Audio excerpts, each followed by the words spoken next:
Olá, estamos de volta aqui para mais um vídeo elucidativo, explicativo acerca da doutrina cristã espírita. Hoje nós vamos falar de um assunto que, infelizmente, sempre esteve no nosso dia a dia, que é o preconceito, né? O próprio nome já diz, nós estamos preconceituando alguma coisa, alguém, algo, um povo, uma raça, um estado, um país, uma atitude. E de uma maneira ou de outra, todos nós somos preconceituosos, uns mais, outros menos. Uns exercem o preconceito de forma explícita, outras de forma velada, mas todos nós, de uma forma ou de outra, somos preconceituosos. E Allan Kardec, em O Livro dos Espíritos, na pergunta 793, fala acerca do quão distantes estamos ainda de sermos uma raça mais evoluída nesse quesito preconceito. Kardec pergunta: por que sinais se pode reconhecer uma civilização completa? Repetindo, por que sinais se pode reconhecer uma civilização completa? E os espíritos amigos respondem: vós a reconhecereis no desenvolvimento moral. Acreditais estar bem avançados porque tendes feito grandes descobertas e invenções maravilhosas, e estáis melhor alojados e melhor vestidos que os selvagens. Todavia, não tereis verdadeiramente o direito de vos dizer civilizados, senão quando houverdes banido de vossa sociedade os vícios que a desonra e puderdes viver entre vós como irmãos, praticando a caridade cristã. Até lá, não sois senão povos esclarecidos, não tendo percorrido senão a primeira fase da civilização. Aí Kardec coloca uma notinha aqui e diz: a civilização tem seus graus como todas as coisas. Uma civilização incompleta é um estado de transição que engendra males especiais, desconhecidos do estado primitivo. Ela, porém, não se constitui menos em um progresso natural necessário, e traz em si o remédio ao mal que faz. À medida que a civilização se aperfeiçoa, faz cessar alguns dos males que engendrou, e esses males desaparecerão com o progresso moral. De dois povos chegados ao cume da escala social, só poderá dizer-se o mais civilizado, na verdadeira acepção do termo, aquele em que se encontre menos egoísmo, menos cupidez e menos orgulho, onde os hábitos sejam mais intelectuais e menos morais que materiais, onde a inteligência possa se desenvolver com mais liberdade, onde haja mais bondade, boa-fé, benevolência e generosidade recíprocas, onde os preconceitos de casta e de nascimento estejam menos enraizados, porque esses preconceitos são incompatíveis com o verdadeiro amor ao próximo, onde as leis não consagrem nenhum privilégio e sejam as mesmas para o último como para o primeiro, onde a justiça se exerça com menos parcialidade, onde o fraco encontre sempre apoio contra o forte, onde a vida do homem, suas crenças e suas opiniões sejam melhor rejeitadas, onde haja menos infelizes e, enfim, onde todos os homens de boa vontade estejam sempre seguros de não lhes faltar o necessário. Isso é o que os espíritos dizem acerca do preconceito.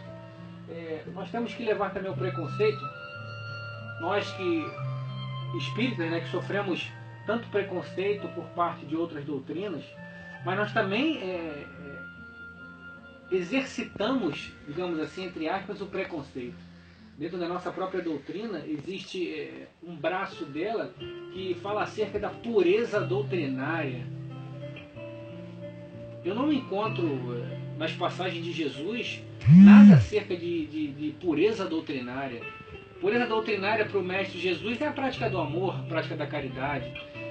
Muitos que se dizem espíritas, como eu também me digo espíritas, dizem que nós só encontramos a verdadeira palavra dentro das obras espíritas, né? Ou seja, todas as outras obras que não sejam espíritas são obras que não devem ser levadas a sério.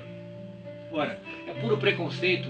O que nós temos que analisar antes de tudo não é que a obra seja ou não espírita.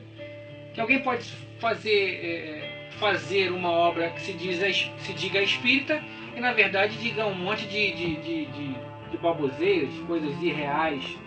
Então o que nós temos que analisar acima de tudo e sobretudo é o teor da mensagem, o teor do título, do tema, do estudo que é proposto na obra. Ramatiz nos diz que toda grande obra espírita, toda boa obra espírita tem obrigatoriamente ter como base Allan Kardec. Então, o que nós temos que analisar? Ainda que a obra não seja espírita, que seja espiritualista, de uma outra vertente espiritualista, de uma outra vertente religiosa, temos que analisar se ela tem como base Allan Kardec. Fala de um assunto determinado, por exemplo, do preconceito, no livro, por exemplo, da doutrina umbandista, mas que está falando sobre o preconceito. Ele fala acerca do preconceito e coloca lá no final: vide o Livro dos Espíritos, pergunta 793, ou o Evangelho segundo o Espiritismo, ou o Livro dos Médios. Então toda boa obra espírita tem que ter como base Allan Kardec. Dentro da nossa doutrina, como eu falei, muitos preconceitos existem, não só através das obras que não sejam literatura kardeciana, como também das manifestações dos espíritos. As pessoas julgam que os bons espíritos ou os bons médios só recebem espíritos nobres, né? O preconceito é tanto que quando a gente vê um vulto preto, a gente julga que é uma coisa ruim, negativa. Se vê um vulto de uma pessoa vestida de branco, é uma coisa boa. E a gente sabe que não é assim. Hoje, com os estudos, com o avanço da literatura, a gente vê que não é assim. Não basta vestimenta, né? O próprio Cristo nos alerta que não devemos ser como sepulcros caiados por fora, mas cheios de podridão dentro de nós, né? A gente vê lá nos cemitérios os sepulcros todo caiadinho, bonitinho, branco, né? E por dentro tem os restos mortais lá, fétidos. Então nós não devemos ser assim. Então, preconceito de casta, de raça, de gênero, um dia nós avançaremos a tal ponto que não existirá mais isso. Nessa obra aqui, Loucura e Obsessão, de Divaldo Pereira Franco, pelo espírito Manuel Filomeno de Miranda, a gente tem aqui no capítulo 2 uma visita de Bezerra de Menezes, o grande médium, o grande mestre, nosso patrono da nossa casa, Bezerra de Menezes, fazendo uma visita a uma casa de Umbanda, né, para ajudar uma pessoa que ele vinha acompanhando há algum tempo. Então imaginem vocês, Bezerra de Menezes entrando numa casa de Umbanda, seria uma coisa meio sem nexo. Não há nada demais nisso. Os espíritos não impõem barreiras doutrinárias. Os espíritos não colocam barreiras doutrinárias. Nós é que impomos as barreiras doutrinárias, as barreiras religiosas. Os espíritos nobres querem tão somente trabalhar.